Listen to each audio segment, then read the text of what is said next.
श्री रामचरितमानस जी में एक चौपाई है कि जाकी रही भावना जैसी, प्रभु मुहूर्त देखी तिन तैसी।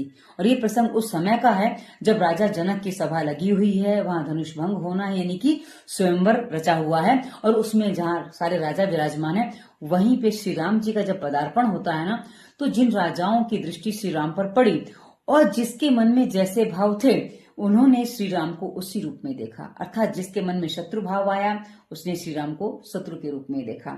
जिसके मन में सखा भाव, मित्र भाव, प्रभु भाव, जो भाव आया, उस रूप में श्री राम उनको दिखाई दिए। मित्रों, ऐसा ही कुछ प्रति व्यक्ति के सोच के साथ होता है। धुरंधर 2 रिलीज हो चुकी है, उसके बाद उसके ऊपर उस फिल्म पर कुछ प्रतिक्रियाएं सामने आई हैं। आपको 2 प्रतिक्रियाएं मैं प्रस्तुत करने जा रही हूं जो बहुत लंबी हैं और पूरी सुनने में आपको अधिक आनंद आएगा। तो पहले ये प्रतिक्रिया सुनिए, जिससे सुन के कुछ को मिर्ची लगेगी और कुछों को बड़ा आनंद आएगा। जय महामृत्युंजय। बस अभी अभी धुरंधर 2 देख के लौटा हूं और अपने ताजा ताजा अनुभव को शब्द दे देना चाहता हूं। आदित्यधर आपको कहीं भी दिखें तो ऑटोग्राफ, सेल्फी की बजाय आप उनको हाथ जोड़कर थैंक यू बोलना, क्योंकि धुरंधर की तूफानी सफलता के बाद हिंदू नैरेटिव वाली फिल्मों की एक बाढ़ सी आ जाएगी। और संभावना है कि हिंदू समाज को ऐसी फिल्मों से थोड़ा ये शत्रुबोध हो कि जब जहरीले सांप आपके सामने हो तो डसने का इंतजार नहीं किया जाता, उनका सर कुचला जाता है। देखिए, हिंदू हित की बात तो कश्मीर फाइल्स और केरला स्टोरीज ने भी की, पर जो आदित्यधर ने स्मार्टली किया वो स्पेशल इसलिए है क्योंकि धुरंधर है बिल्कुल masala film, KGF, Baahubali, RRR types, मगर मसाले में छुपा है शुद्ध हिंदू नैरेटिव। अच्छा, हिंदू नैरेटिव पर किताबें तो उपलब्ध हैं, पर हम लोगों को पढ़ना पसंद कहां है? क्या आप कसम खा के कह सकते हो कि कोर्स के अलावा भी आपने जीवन में कोई किताब पढ़ी है? तो ऐसे मासूम हिंदुओं के लिए मास फिल्म है धुरंधर। मजा भी लो, सीटी भी बजाओ और सीख भी लो कि चल क्या रहा है हिंदुओं के खिलाफ। फिल्म का बीजेपी को सीधा फायदा मिलेगा असम, बंगाल, तमिलनाडु, केरला में होने वाले मई के चुनावों में। BJP should be thankful. अच्छा, धुरंधर 1 तक भी रणवीर सिंह सबसे अच्छा मुझे लुटेरा में ही लगा था, पर आज मेरी राय बदल गई। धुरंधर 2 केवल रणबीर की फिल्म है, ही इज फायर। दूसरा, हमें तो आदत है फरहा खान की मूवी मैं हूं ना जैसी फिल्मों की, जिसमें आतंकी बना Sunil Shetty, ex Indian army Raghavan Dutta है, या समर खान की मूवी शौर्य की, जिसमें ब्रिगेडियर रुद्र प्रताप का काम है मासूम मुसलमानों को मारना, या कबीर खान की फिल्म फैंटम, जिसमें देश के लिए जान देगा डेनियल खान बना सैफ अली खान, या एक था टाइगर, जिसमें अविनाश बना सलमान रॉ के काम से थक चुका है और रॉ उसके पीछे लगी है। लगातार दोहराए जाने वाला बॉलीवुडियन नैरेटिव, जहां देश का दुश्मन होगा हिंदू सिपाही और बचाएगा मुसलमान।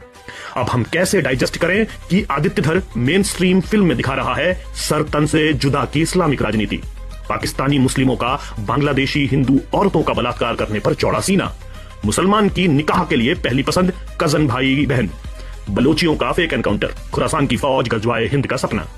मेरी राय में तो धुरंधर को पाकिस्तान के हर बच्चे को दिखाना चाहिए ताकि वो अपने मुल्क का सही इतिहास तो सीखे। कब तक झूठी जिंदगी जिएंगे? आदित्यधर को फिल्म पाकिस्तान में फ्री कर देनी चाहिए, वरना इंशाल्लाह धुरंधर पाकिस्तान में सबसे ज्यादा देखी जाने वाली पायरेटेड फिल्म बन जाएगी।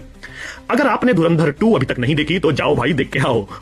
तो ये प्रतिक्रिया जिनको अच्छी लगी वो जय श्री राम लिखो, और जिनको इसमें मिर्ची लगी ना, उनके लिए अब दूसरी प्रतिक्रिया दे रही हूं। इसमें आप सहमत होंगे, पर हाँ, इसकी कितनी जली है वो आपको इसकी बात सुन के पता चलेगा। सुनिए। हजरात हजरात हजरात, मैं अभी 4 घंटे तक अफीम खा के आई। जी हाँ, हिंसा की अफीम, नफरत की अफीम, वही अफीम जो करोड़ों लोगों को, करोड़ों भारतीयों को देने की कोशिश की जा रही है, ताकि इस अफीम के नशे में वो इतने दीवाने हो जाएं, इतने चूर हो जाएं कि पहली बात तो उन्हें अपनी कोई भी समस्या याद ही न रहे, और अगर याद भी आए तो उन्हें उस समस्या का जो कारण है, जो रीजन है, उस तक कभी पहुंच ही ना पाए।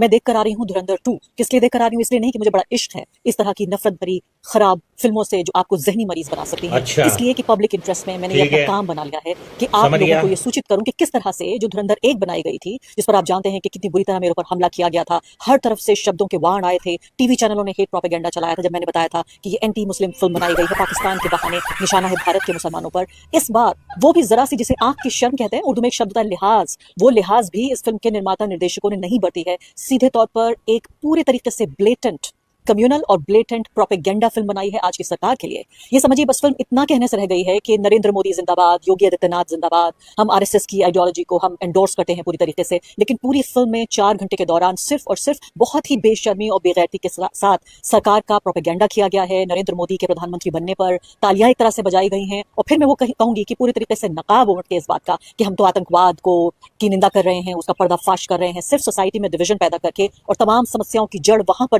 पहुंचाने की कोशिश की जा रही है जहां वो नहीं है। कि आप सारी समस्या भूल जाइए, सिर्फ और सिर्फ गुणगान कीजिए एक व्यक्ति का, एक विचारधारा का। मित्रों, समय का चक्र घूमता है और जब वो घूमता है तो दिशा बदलती है, और जब दिशा बदलती है ना तो कुछ लोगों के शब्द इसी प्रकार से भीतर से कड़वे हो जाते हैं।